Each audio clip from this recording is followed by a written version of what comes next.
इस धरती पर बहुत लोग ऐसे होशियार हैं जिन्होंने गाय में भगवती लक्ष्मी का दर्शन कर लिया, गौ माता के गोबर में माँ भगवती लक्ष्मी का दर्शन कर लिया। आप इसको एक मुट्ठी दाना खिला के तो देखो, आप इसको लाड़ दुलार करके तो देखो, इसकी परिक्रमा करके तो देखो, इसके गौ का दान करके तो देखो, कभी इसे स्पर्श होके देखो, इसके बीच में, इसके बच्चों के बीच में कितना आनंद आता है।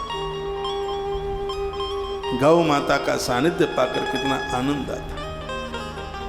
धरती के देवता हैं ब्राह्मण। एक कथा आती है राजा मुचकुंद की, भागवत जी में कथा आती है। भगवान कृष्ण उसके पास पहुंचेगा, वरदान मांगो।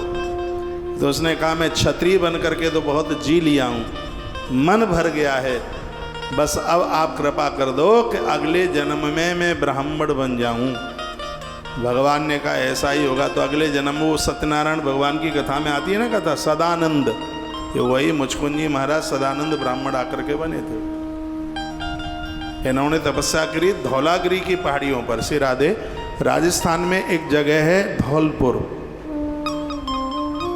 मुचकुंद जी महाराज की तपोभूमि रही है। भगवान श्री कृष्ण मथुरा छोड़ करके वहीं तो गए थे भागते हुए, तो गुफा में सो रहे थे श्री मुचकुंद जी महाराज। भगवान ने दर्शन दिए थे उन्हें, उन्होंने परिक्रमा करी। आज भी वो स्थान बड़ा दिव्य है। जब बच्चों की शादी शुदियाँ होती हैं तो जो मोहर की जो कलंगी होती है, इस जगह को वरदान मिला है, उसको वहीं विसर्जित किया जाता है। बिल्कुल ऑन वे है, ग्वालियर वाली सड़क पर आप चलेंगे, दाहिने हाथ पर रास्ता जाता है श्री मुचकुंद जी महाराज की गुफा। बड़े सुंदर सुंदर सरोवर घाट बने हुए हैं, बड़े सुंदर भव्य पत्थर के पाषाण के बड़े अद्भुत मंदिर बने।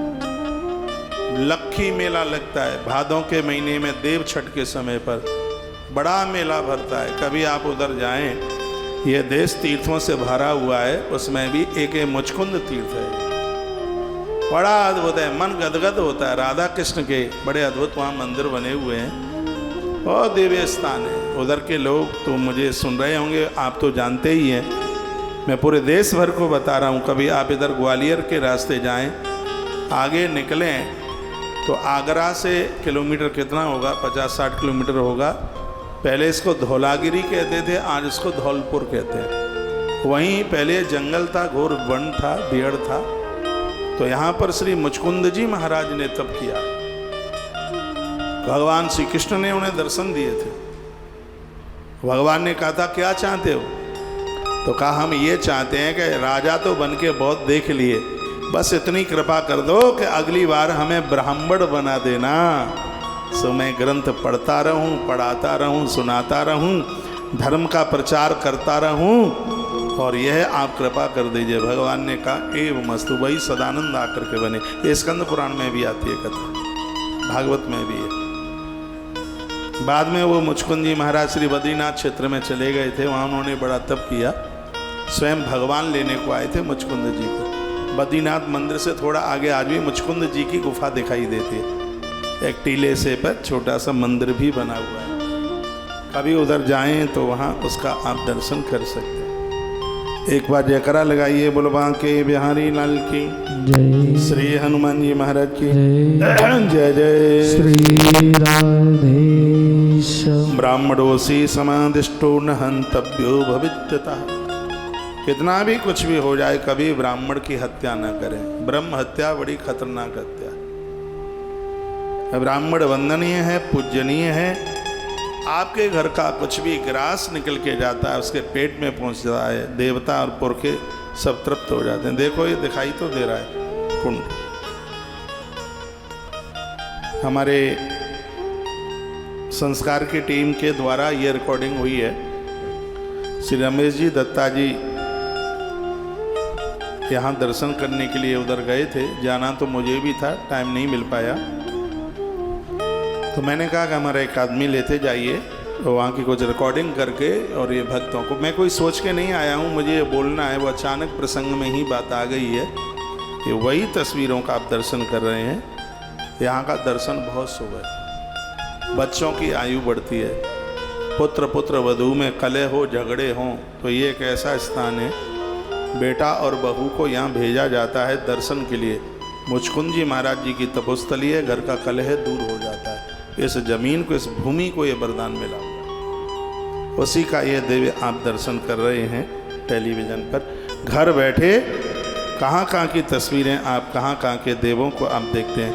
ये सुंदर सा मंदिर में ठाकुर जी बैठे हैं, राधा किशोर जी बैठे हैं, राधा किशोर भगवान बैठे हैं, राधा कृष्ण बैठे हैं। बड़े अद्भुत वहाँ मंदिर हैं। कभी भगवान ने कभी मौका दिया, हो सकता है भविष्य में कभी यहाँ पर कथा का आयोजन भी हो जाए, ऐसा मुझे अचानक लग रहा है अंदर से। एक बार जयकारा लगाइए, बोल भक्तवत्सल भगवान की जय। श्री हनुमान जी महाराज की जय जय जय श्री राधे श्री राधेश्याम। तो माता लक्ष्मी ने 5 बातें बता दी हैं। एक है धरती, रोजाना सुबह जागो, धरती माँ को वंदन प्रणाम करो, डेली करो। फूल पौधे लगाओ वहाँ पर, हो सके तो विविध सेवाओं में धरती का दान करो। जब भी देवताओं को प्रणाम करो तो मस्तिष्क धरती से स्पर्श हो जाए, ऐसे प्रणाम करो। धरा को माँ मानो, फिर देखिए कितनी बरकत होती है। माँ लक्ष्मी संग नहीं छोड़ेगी। जल को दूषित मत करो। जल में भगवान नारायण बैठे हैं, इसलिए उनका नाम है नारायण। नार माने जल, अयन माने निवास। जिस जल में नारायण का निवास है, ईश्वर का निवास है, इसलिए उनको नारायण कहते हैं। तीसरी बात अग्नि की बताई, ज्योत के रूप में, हवन यज्ञ के रूप में उनका हर प्रकार से आदर करो, हर प्रकार से सम्मान करो। अग्नि में जल करके आत्महत्या मत करना, कभी भी गलत काम मत करना, कभी भी। तो अग्नि की बड़ी महिमा, गाय और ब्राह्मण की बड़ी महिमा का वर्णन किया गया है। कहा गया है माँ लक्ष्मी कहती है, मैं वहाँ स्थिर होकर के आकर के मैं बैठ जाऊंगी। ये बड़ी अद्भुत बात कही। तत्पश्चात माँ लक्ष्मी इंद्र के साथ में चली गई।